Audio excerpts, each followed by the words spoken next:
Ah, nice hands, 47. Yeah, I could have cut that one. Let's not go crazy, Kev. Here we go, sports fans. As requested, something from each of the 4 basic junk food groups. I'm ready. Hey, honey, you look great. Come on, George. You have to get ready. But the game's almost over. Yeah, Steelers are on the 10-yard line. Look, I told Hortense we'd pick them up at 7. All right, I'm going. Oh, I ran a tub for you. Did you put in some Mr. Bubble? Yes, George. We're going out to dinner with the Huffnagels. Oh, has there been a ceasefire? Sort of.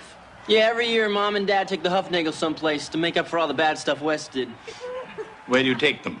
Paris? All right. Steelers score? No, they cut to the cheerleaders. Wesley, what are you doing? Saving electricity? Don't do that. They'll know I'm here. Who's chasing you? The police or the neighborhood vigilantes? The Huffnagels. Hi, babe. Oh, hello, Mother. You look very nice tonight. Thank you, honey. We're going out to dinner with the Huffnagels. Well, you'll sure have lots to talk about.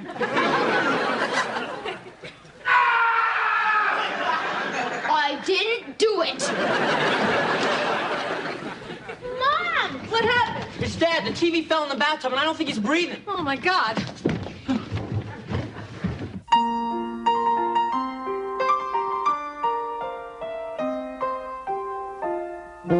Streaks on the china, never mattered before. Who cared when you drop kicked your jacket as you came through the door? No one glared, but sometimes things get turned around and no one spared. All hands look out below. There's a change in the status quo. Gonna need all the help that we can get. According to our new arrival, life is more than mere survival. We just might live the good life yet.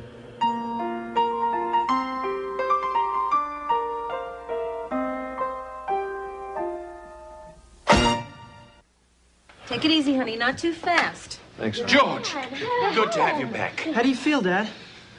Like 1,000,000 volts? Hey, Dad, it's not funny. You almost got electrocuted. The paramedics said Dad was very lucky. Apparently, your rubber ducky absorbed most of the shock. Well, all I can say is it's a pretty good thing Mr. Belvedere knew CPR.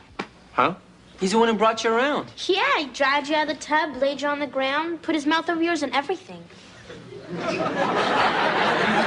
It was very romantic. So I guess what everybody's trying to say is you sort of saved my life, huh, Belvedere? Yes, George. Thanks, big guy.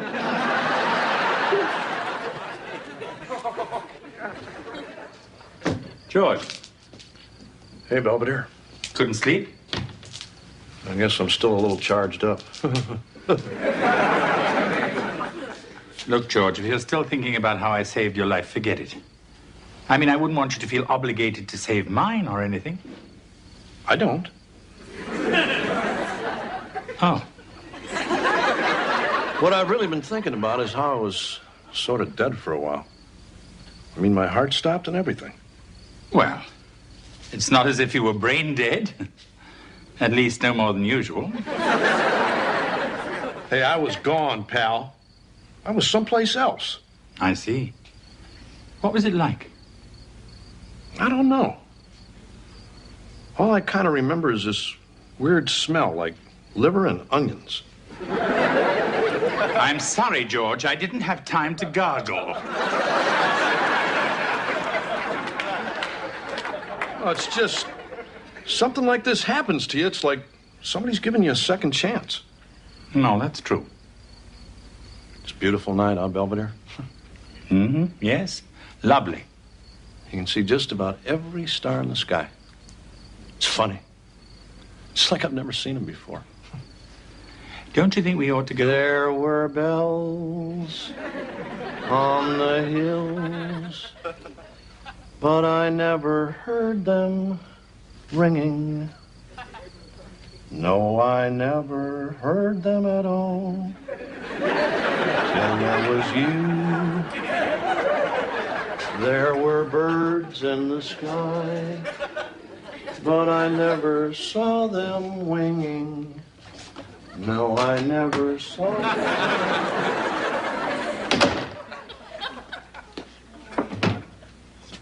Wesley, what are you making? Lunch. I told you to make a sandwich. I am. Potato chip and jelly on pound cake. Give me that. Hey, Dad says you should do what makes you happy. Live each day as if it were your last. Eat this, and it might be. Where's Dad? I think he's outside flying a kite. And I didn't even tell him to. Well, George's editor is on the phone, and he doesn't sound too happy. Yeah, I think I know why. Have you seen his column? No.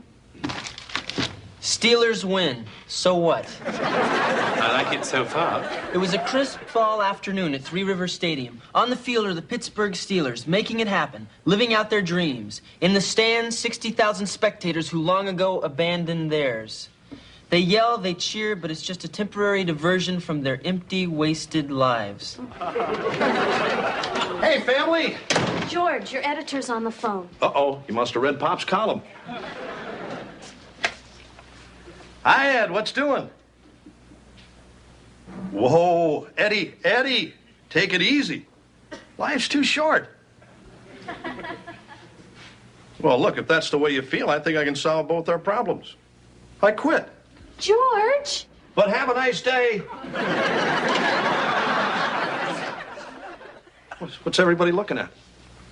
George, what did you do? I just quit my job. Pretty crazy, huh? Yes, but I didn't want to be the one to say it. George, can we talk for a second? Alone. Oh, sure. I got time. Look, honey, I know you've been through a lot, but don't you think we should have talked about this first? You're right. I'm sorry. It's okay, honey. We'll talk about it now. I don't want to. George! Look, Marsh, I can't explain it, but something's happened to me since the accident. I mean, I've changed. Well, that's wonderful, George, but what about the rest of us? I haven't changed. The kids haven't changed. The mortgage payment hasn't changed. Hey, you guys mean everything to me. Look, do you think I'd ever do anything that I didn't think was absolutely right for all of us? No. I mean, do you think I'd just up and quit like that without having some kind of a game plan? Of course not. So what are you going to do? I'm going to be a singer. Very clear, our love is here to stay. Not for a year, but ever and a day. The radio and the telephone. Here we go, Mrs. Owens. I have made you some tea. You already have my sympathy. Thank you. So, Mom, are you sure he said he wanted to be a singer? Maybe he meant swinger. Well, did he say what kind of singer he wanted to be? If it's country and western, I'm moving out. Hey, maybe he'll do rap. I was sitting in the tub, I was watching the big game when the TV set fell in, and it shorted out my brain. Ka-ching, ka-ching, ka-ching. I think what he had in mind was more like easy listening. Is that possible? Oh, years ago, George used to fool around with singing. Music would come on the radio, and he'd pretend to be Frank Sinatra. And he would want me to pretend to swoon, so I would. And then he'd want me to go back to his pretend dressing room.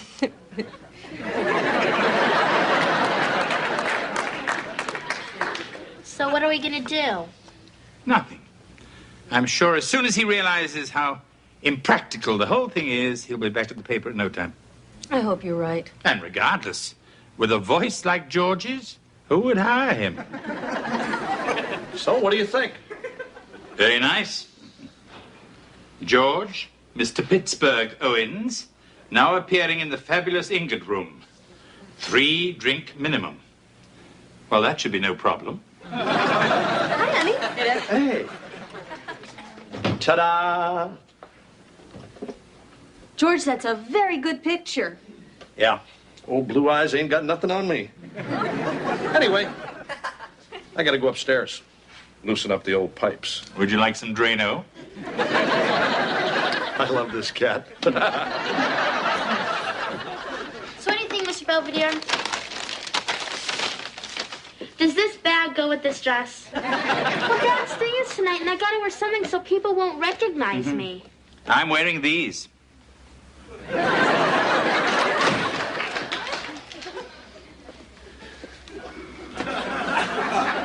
So Dad's still going through with this, huh?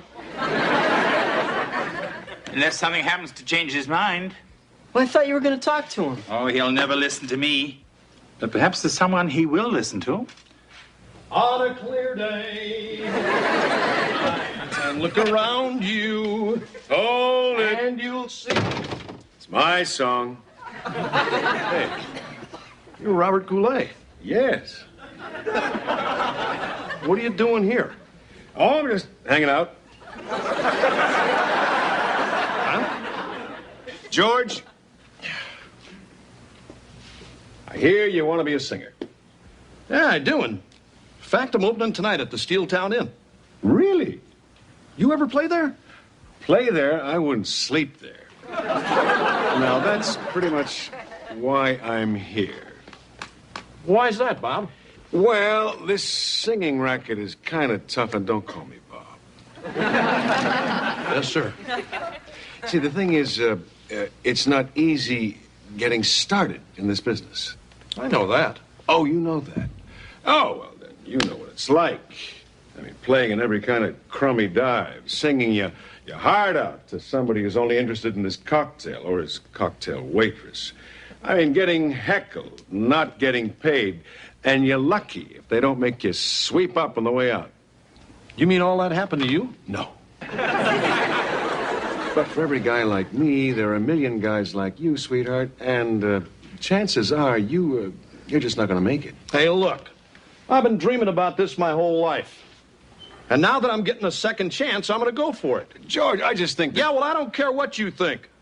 And nothing you say is going to change my mind. So why don't you just get the hell out of here? George! Now, you're hurting my feelings. Sorry, Mr. Goulet. Well, that's all right. Bye, George. So long. Oh, incidentally, this is the way it goes. On a clear day, rise and look around you, and you'll see who you are. On a clear day. Hey, Belvedere, you know who was just here? Robert Goulet. Oh, really? He tried to talk me out of being a singer. So I got mad and yelled at him, and he sang On a Clear Day and left. Of course. I better go rest up for tonight. Oh, George! When you see Victor moan, just ignore him.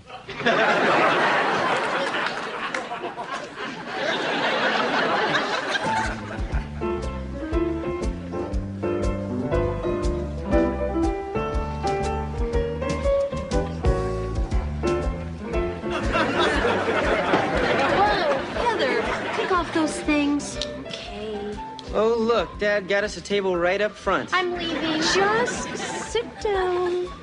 Come on, Mr. Belvedere. I don't see what you're so mad about. Wesley, you don't just walk into an empty room and start watching the adult movie. Well, you didn't have to drag me out so fast. I still had a quarter left on the vibrating bed.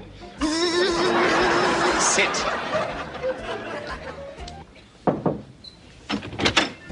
Five minutes, Mr. Pittsburgh. Looks like a full house out there. Great. Very clever making it helmet night. What the hell am I doing? Excuse me? I'm nuts. I gotta be nuts. That's true. You guys were right. This is stupid. Just go out there and tell them I'm calling the whole thing off. No. Huh? I've changed my mind. I think you should go out there. Why? Because now I don't? George, if you back out now, you'll regret it for the rest of your life. I don't know. I can't do it. You know something, George? I had a dream once. Right. I always wanted to be a member of Parliament. But like you, I was afraid I didn't have it, or I'd be rejected. Oh, yeah? But eventually I summoned up enough courage and stood for election. Before I knew it, there I was, in front of the House of Commons, giving my maiden speech. So how'd it go? Terrible. I hadn't been elected. But at least I tried. Hi. Hi, I'm Sharon. I'll be your waitress. I'm Kevin. I'll be your slave. Can I get you guys something to drink? Oh, gee, I don't know. What am I in the mood for? Maybe something exotic. Like a root beer? Yeah, root beer. Straight up. And the other children will have sodas, too. Okay. And for you, ma'am, a triple vodka. Ladies and gentlemen, the Steeltown Inn's fabulous Ingot Room proudly presents the first sports writer of song, Mr. George Owens.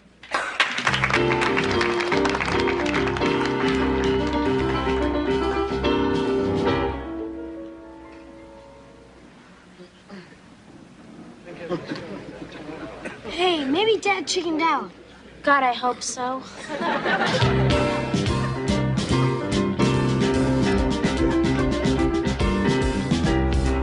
My kind of town. My kind of town. Pittsburgh is my kind of razzmatazz. And it has that there jazz, and each time I roll, come fly with me, come fly, let's fly away. If you can use some exotic booze, there's a bar in Firebomb Bay. Come fly with me, let's fly off in the blue today. Boy, Dad's doing pretty good. Yeah, I think people actually like him. Come fly with me, come fly, let's fly away. Hey, all right. Yes, sir. Hey, what's the matter, you? Hey! Gotta no respect. Hey! What do you think you do? Hey! It's a not so bad. Hey! Why do you feel so sad? Hey! It's a nicer place. Hey! Shut up with your face. Your face. Hey, what a night. How is this a night? Boy, Dad's a big hit. I guess we should be happy for him. I don't believe this. My father's a lounge act. So does this mean we have to move to Las Vegas? I don't know. Hey, that'd be great. Heather and Mom could be Keno girls, and me and Mr. Belvedere would be pit bosses. Wesley, shut up your face.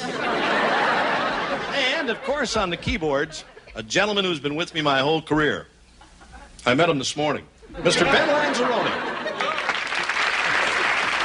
Put your hand down, Ben. You should have thought of that before you left the house. Seriously, though, Ben's worked with some of the greats. Sinatra, Bennett, Presley. He parked all their cars. Anyway, before I do my last number tonight, I'd like to take a moment to introduce some people who are pretty special to me. My family. You know, they think dear old Dad kind of flipped out a little with this singing business. But I got to tell you something. This has been the greatest night of my life. Well, maybe not the greatest. Maybe that was the night my first kid was born.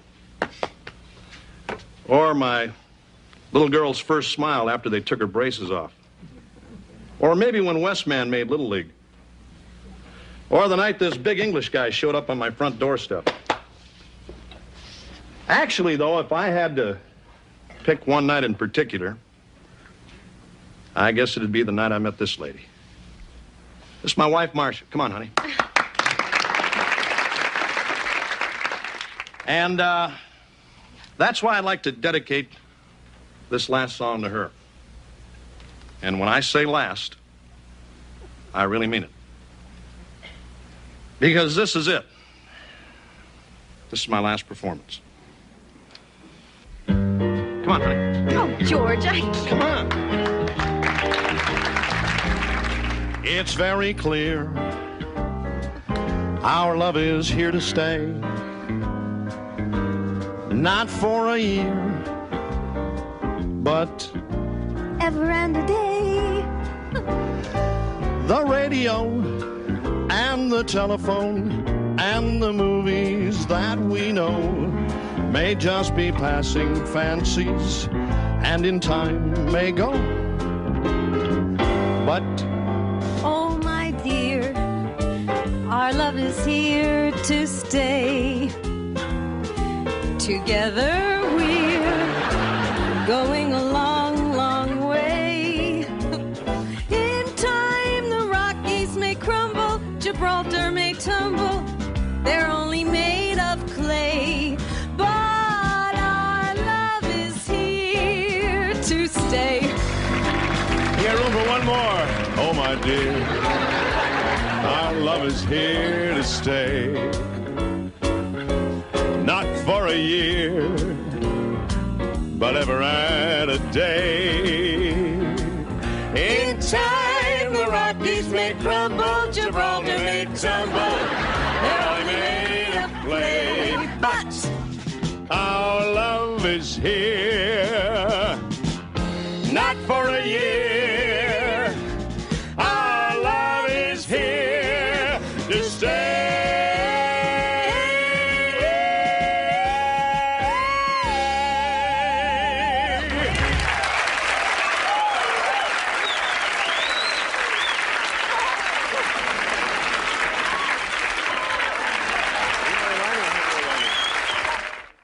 At any rate, George seems to be content now that he's had his moment in the limelight and has promised to confine his singing to the shower and hopefully not the tub. As for Marcia, she's probably still at the ingot room, finishing her third encore of Let Me Entertain You. It constantly amazes me how people can be such hams.